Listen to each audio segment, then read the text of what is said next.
Rockstar news. Rockstar has now suspended all Kortz Center Heist marketing across its social media channels. This has sparked some speculation that Rockstar is clearing out its advertising campaigns so it can begin promoting GTA 6 again, hopefully with a brand new trailer. So these are the ads that Rockstar has listed, and they're all inactive. It's quite interesting, you can scroll back quite far here. Whoa, how far can you scroll back? What? Okay, not that far, back to mid-2025. I thought we were gonna get like a time capsule of all marketing for Rockstar, but yeah, so inactive right now. So maybe something soon. I mean, people think something's happening today, so let's hope it does.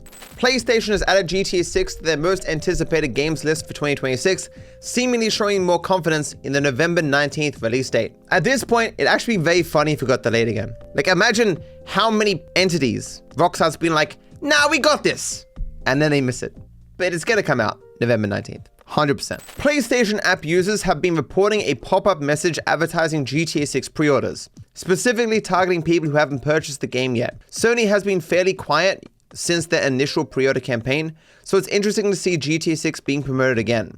Alongside this, Sony has been advertising the PlayStation 5 Pro to PlayStation users, encouraging them to upgrade ahead of GTA 6's launch. Could this be a sign that PlayStation's marketing push for GTA 6 is starting to ramp back up? And if it's starting for Sony and PlayStation, maybe we're gonna get more from Rockstar themselves. I myself will do another giveaway to give more people some PlayStation 5 Pros and GTA 6 sometime in the future. Rockstar has released a new patch that fixes a lot of issues with the Kortz Center Heist, specifically with a lot of the stealth mechanics breaking. Yay. You can view all the changes here.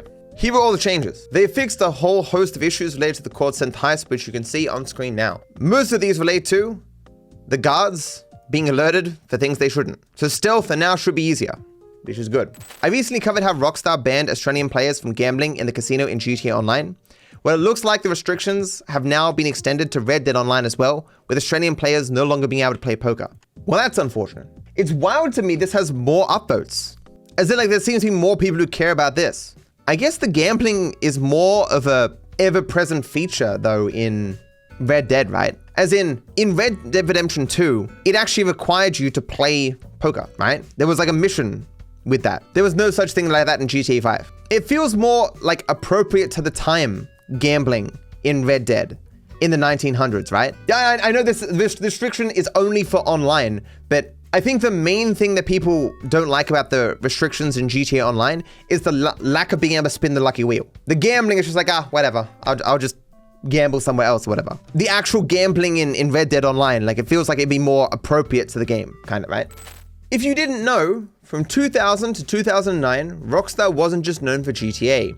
They were also heavily involved in the arcade racing genre with the Midnight Club series. The final game, Midnight Club Los Angeles, released in 2009. That's a long time ago.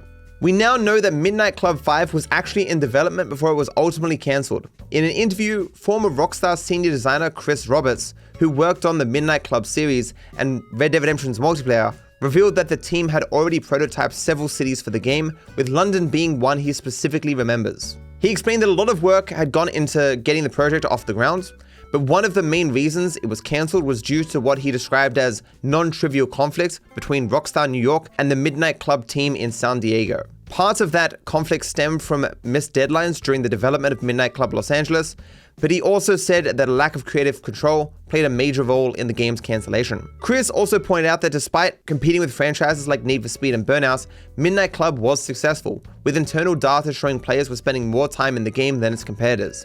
However, that ultimately wasn't enough to save the series. After Midnight Club 5 was cancelled, the team was dismantled. Some developers moved over to work on Rockstar's Rage engine and Red Dead Redemption, while the rest were unfortunately let go. Man, I've never played any of the Midnight Club games, so I'm not sure how much of this is a loss to me. Like, would I have loved the games? Could we have had another Midnight Club game and Red Dead Redemption 1? I guess it depends how many people will let go. It would be nice for Rockstar to have a larger catalog of games. Like, let's say they still made their large, big titles, but every year they're dropping like a small title. Maybe in some other genre. Rockstar just drops a trading card game. Like, surely with everything they now know from all the driving in the GTA games, they could just drop a purely driving focused game without much difficulty if they really wanted to. From what I've heard in the gaming industry, there is a smaller and smaller amounts of people who play new games, in the sense that a growing number of people finds a couple of games to play and then they like rotate between those games. You know, like all the people who spend thousands of hours on League of Legends. You'll play the Call of Duty, the League of Legends, you know, you'll play some GTA, and that's all the gaming you need, and you just rotate between those. These persistent games that once you're in the ecosystem, you've invested so much time in there, like if you stop, then you lose everything you've invested, so why would you stop?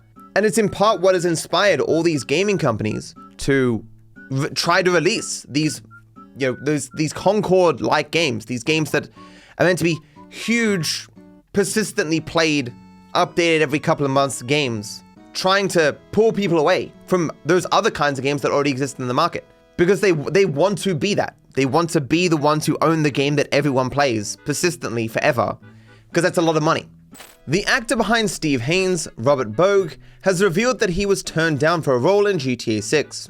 In a recent interview, he said he auditioned for more than 60 different roles, ranging from major characters to smaller parts, but never received any feedback from Rockstar. Robert has also apologized for throwing Rockstar under the bus publicly, stating that at the end of the day, the actor's life is all about rejection. All of this isn't too surprising though, as Rockstar generally avoids casting actors from previous GTA games as new characters. In fact, Ned Luke has previously revealed that Rockstar even removed his voice lines from Red Dead Redemption 2, only keeping the motion capture work he had already recorded, since the directors were worried about it becoming about Michael being in Red Dead Redemption 2. I mean, Steve Haines himself was in the Battle of Gay Tony, and Sean Fontino, the actor for Franklin, was in GTA San Andreas. And the person that people wrongly believe is going to voice Lucia in GTA 6, she had voice lines and stuff in GTA Online. I don't think it's true that Rockstar generally avoids casting actors from previous GTA games as new characters. I don't think there's ever been a case where someone has voiced a significant character in one of the games that has been brought over as another significant character in the next game or some such. But small minor characters, absolutely. Exactly, like Ned Luke's character in Red Dead 2 was, what, a couple of lines. Robert Bogue's character in Battle of Gay Tony was as well a couple of lines. He was just a guy outside a club or whatever. Same with, what's her name? Manny Perez for Lucia for GTA 6. She's got a few throwaway lines as like a dealer in the casino and some other, maybe a few other lines elsewhere. Oh, well, actually people speculate that, what's the DLC that they think that Manny Perez voiced for the woman on the phone? What's her name? I only recently got to experience the content. Lupe, yes. Some people think that Manny Perez voiced Lupe. In 2022, Lupe was hired by the GTA Online protagonist's executive assistant in order to help manage their special cargo warehouse, along with up to 4 additional unnamed warehouse staff. In one of my Career Progress episodes, I commented that I call the vehicle Fagio, even though I think it's meant to be said as a slur, because it's spelled F-A-G-G-I-O, and you could say that differently, but I pronounce it Fagio.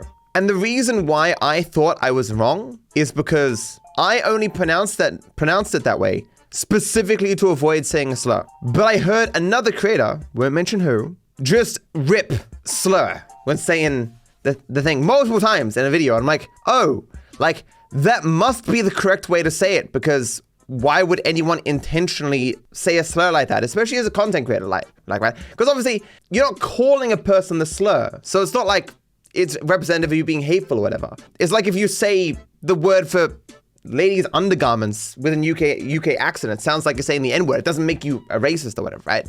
Like, I'm not judging the person for it, but I mean, as a content creator, even if you accidentally say a slur, or it's a part of a word, or it's benign or whatever, like you wouldn't even say the Spanish way of saying black, because that is not kosher in English for a lot of people. That is the Spanish word for black, guys. And so it's not kosher. So you, like, even though that would not be racist at all, you still wouldn't say it as a content creator, because why take the risk? Why getting people angry? So I just assumed that was the correct way of saying it, but it's not. And I learned that yesterday. And so in my Career Progress video where I said, you know, I said Fagio, but actually I'm wrong about that, apparently. I was wrong that I was wrong. I should never doubt myself. So Rolls, one of my code people who helps out with stuff, this is what it sounds like in the game files. Fagio. See? Fagio.